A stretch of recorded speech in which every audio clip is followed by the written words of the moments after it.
I'm going to go ahead and get us started. So I'd like to introduce Chris Geiser. He's the Chief Technology Officer at the Garrigan Lyman Group, also known as GLG, and Margery Schelling, the Executive Vice President of Marketing, Strategy, and Innovation at American Seafoods. Welcome to both of you.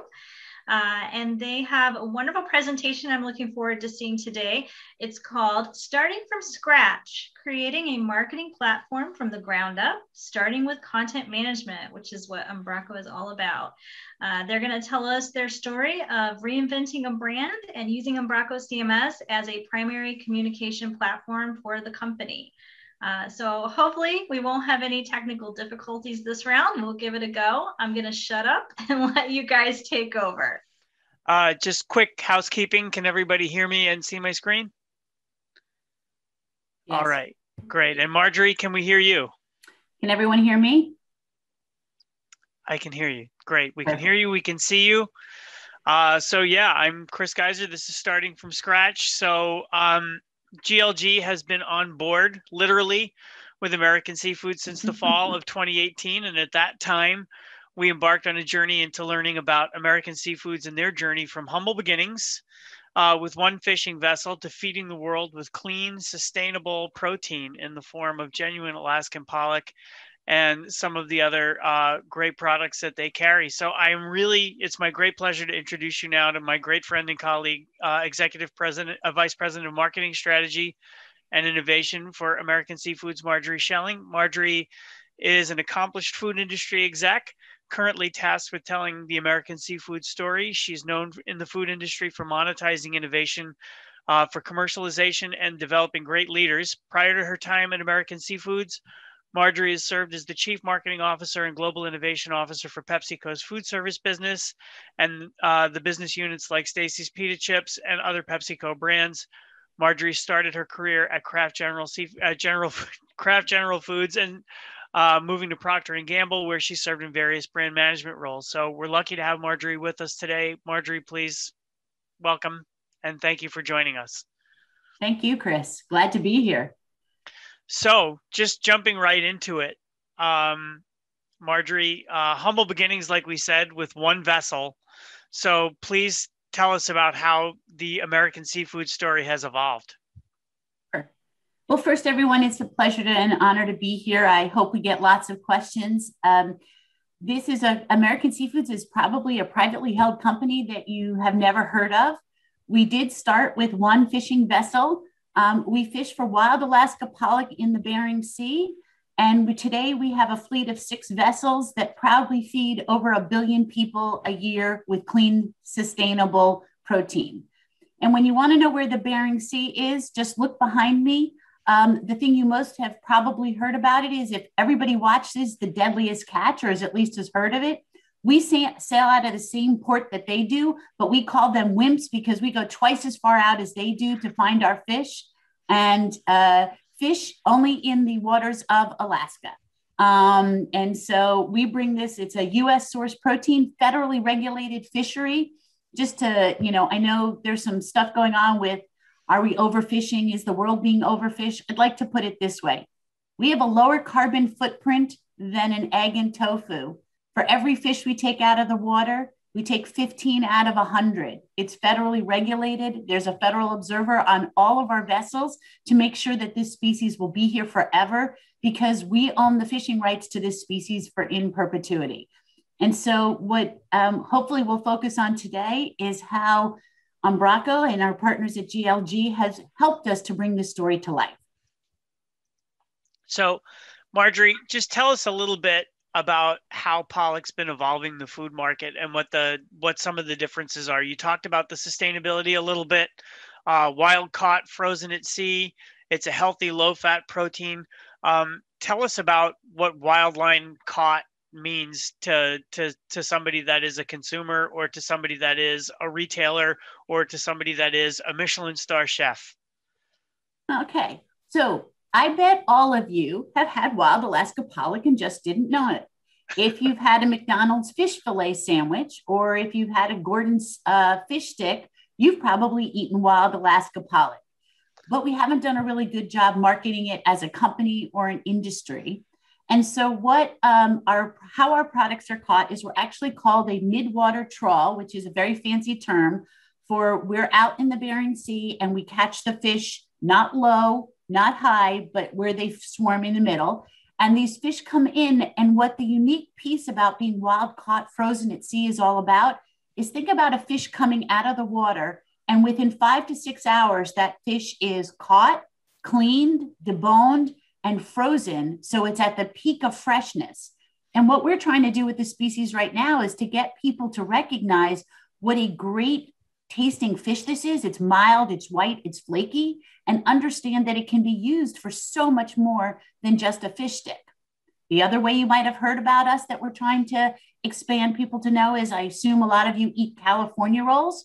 That contains a product called surimi. So if you've eaten a California roll, you've eaten wild Alaska pollock. So just summing up, wild line caught is clean and sustainable. Your use cases are growing exponentially. There's a new range of audiences, Michelin star chefs, grocery store freezers.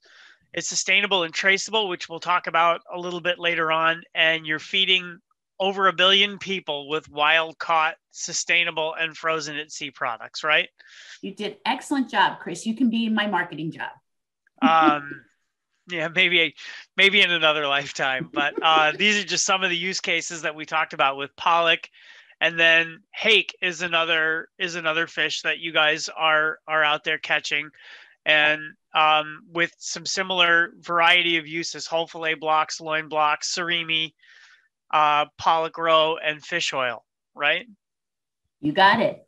All right, and then and then also Pacific cod and yellowfin sole. Anything that you wanted to say about those?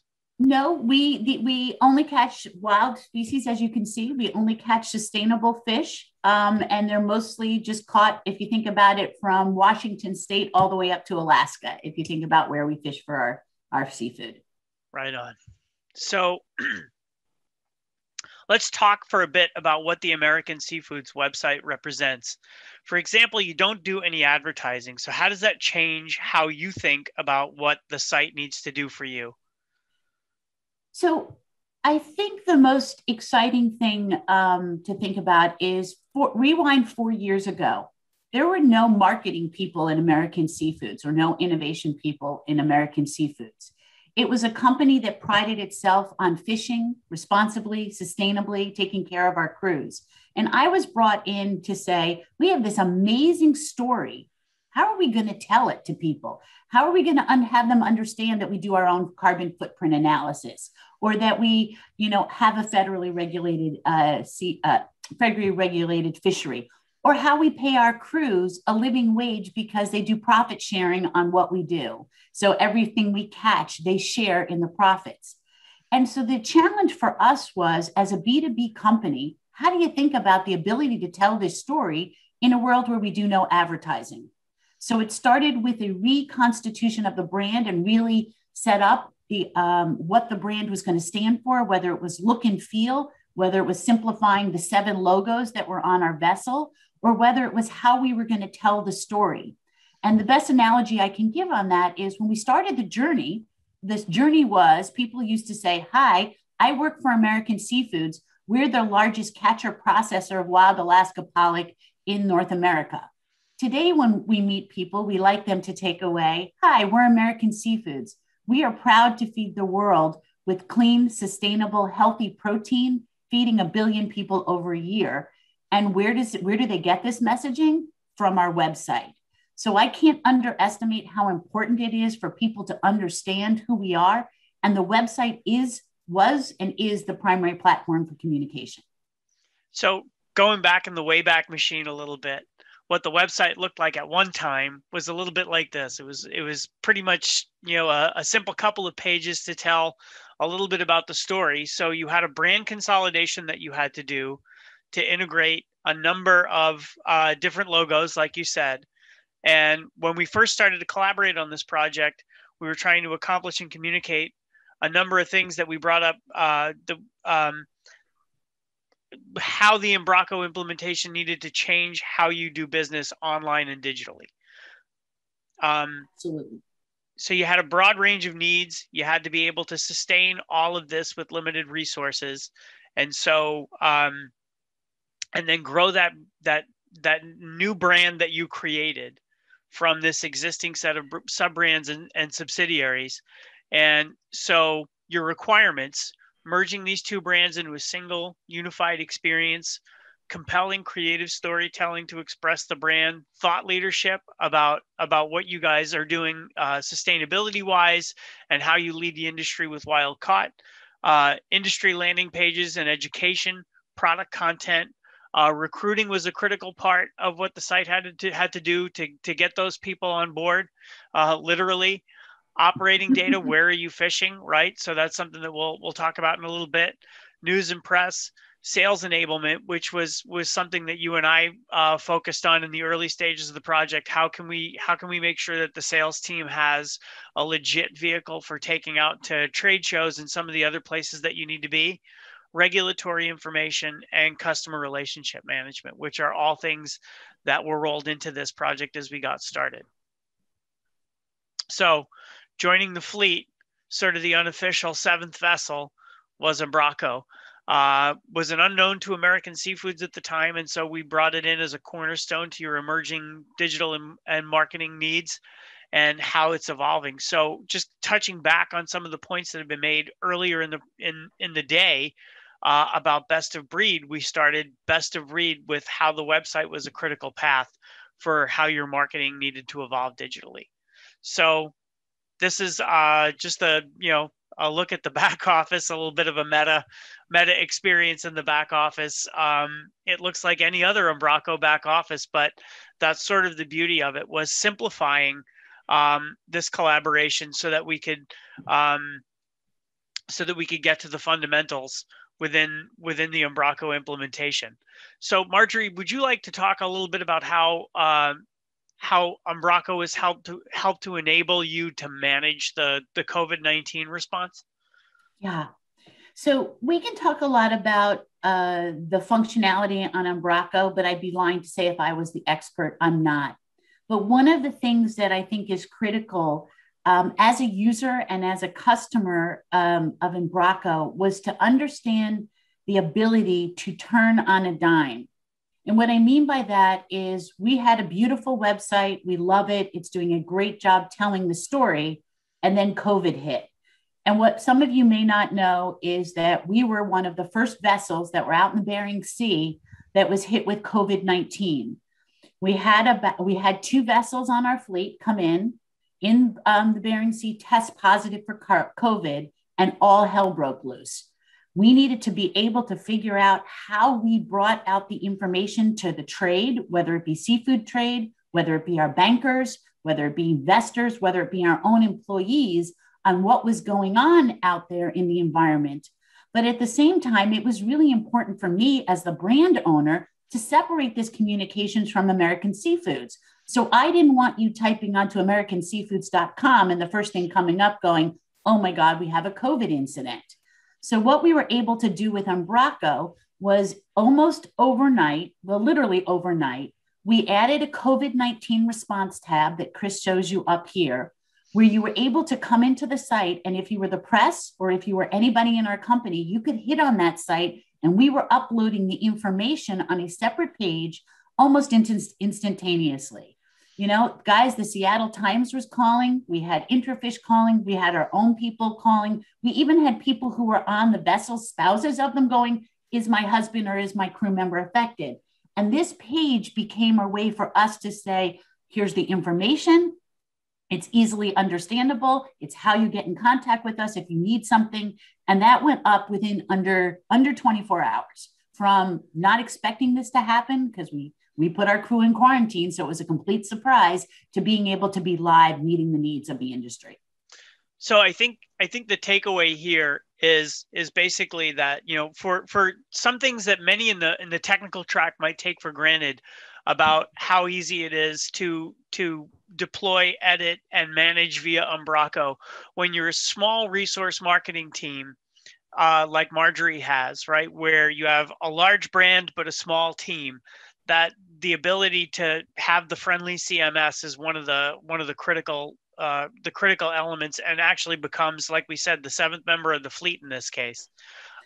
Moving on, it was also something that was able to go a little bit further with enhancements. The Trace Your Fish feature is something that is a really important element of your marketing strategy as well as your messaging on sustainability. You're not just talking the talk, you're walking the walk with sustainability and being able to trace lots of fish right back to the source, where the ship was when they caught them and when they caught them. So I'm going to echo what Chris said. When he says I have a small team, I have one person on my team that's on the digital side, and she is also responsible for other things. So yes, the ease of using Umbraco and the ability of Umbraco to be able to help us update content and add content is incredible. When you go out with the first website, you'll see the old to new. We hadn't updated our website in 5-6 years from what Chris had shown you. So so you're not going to get it right the first time. And we were learning as we were going about what did our customers want to know. So I don't know if how many of you relate to the food business, but transparency and traceability is becoming increasingly important in the industry. You want to know where your food comes from. Well, because of what we do, we fish in the Bering Sea. In case you can't tell from that map, those little dots there are the Aleutian Islands in Alaska. Okay, so it's the little piece of, nope, Chris, lower down, where those little, that right there, those are the Aleutian Islands of Alaska. And so we sail out of that. They're very rough seas. You're in the Arctic, almost at the international border. And we track our vessels. And those vessels are tracked every day, multiple times a day. When the fish comes on board, we're able to track which boat caught them, what day they caught them, where they caught them, and literally a timestamp on when those fish came out of the water.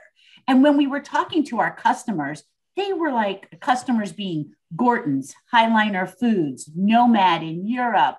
We have global companies around the world, China, Japan. They were like, you can't really tell us where the fish came from. And we're like, yes, we can. It's on every box we sell you. So to translate this and to bring it to life for more folks to help them understand it, we went back to GLG and said, you've got to find a way to bring this to life. So hence the Trace Your Fish function was born. What you do is you drop down on a date and it shows you literally on that date where we were fishing. Now, a strategic decision was made. Originally, you would think, where are the 6 vessels? This is just one line.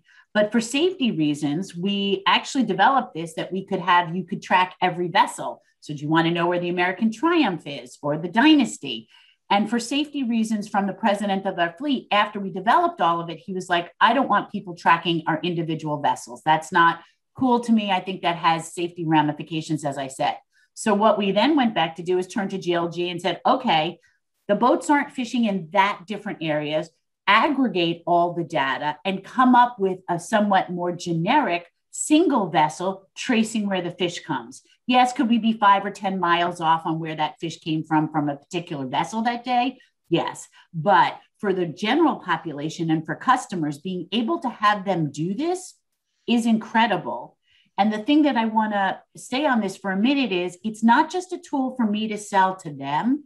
We've had customers come to us and say, could we use this on our website to show our customers and consumers where we get fish from? So this platform has to be transferable, not just within our platform, within the American Seafoods platform, but to other customers. So that's why Chris and I wanted to show you, is because it's just maybe seem a little tactic, but it has major ramifications in the industry. Absolutely. And then also just jumping back to the best of breed concept, this allowed American Seafoods to jump off into more digital marketing vehicles that tied right back to the site itself, right? So using the site as a base, best of breed, solving critical path on the web, and then being able to use sponsored ads, collaborating with Walmart, collaborating with other retailers on how to get recipes in front of people so that they understood the value of Alaskan pollock, and then managing those recipes so that this constant catalog can be produced and shared with the world. So Chris, oh yeah, please go ahead. I'm gonna stay on this for a second because you guys think that recipes on a website, not really that exciting. And guess what? We didn't even design this website to have recipes on it to begin with. We do not sell directly to consumers. We sell to people who sell to customers and consumers. They put it in their brands. Well, fast forward a year later, we had a product that was sold by a company named Movi into Walmart and into a couple other customers. And it was featured, these what they call perfect Pollock portions, in the Walmart in their prepackaged seafood section. Walmart is pioneering this.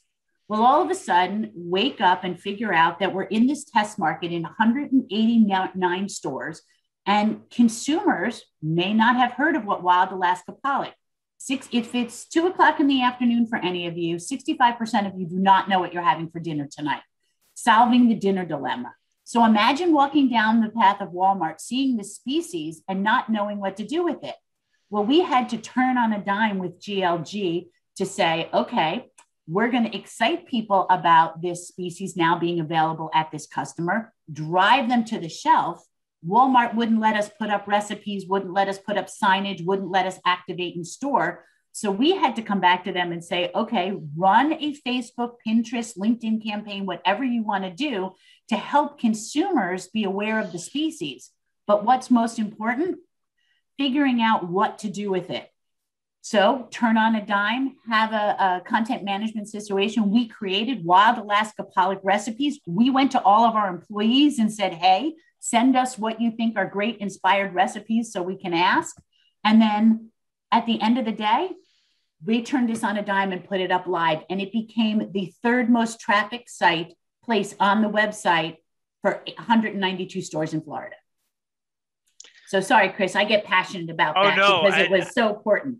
Better to have you tell that story than me tell that story, actually, because again, for me as an engineer, it ties back to the best of breed concept. But for Margery, it's just making things extensible, which is one of our core technology guiding principles at GLG is to find a way to have that content be everywhere, and just using Umbraco as the base has been really successful with that.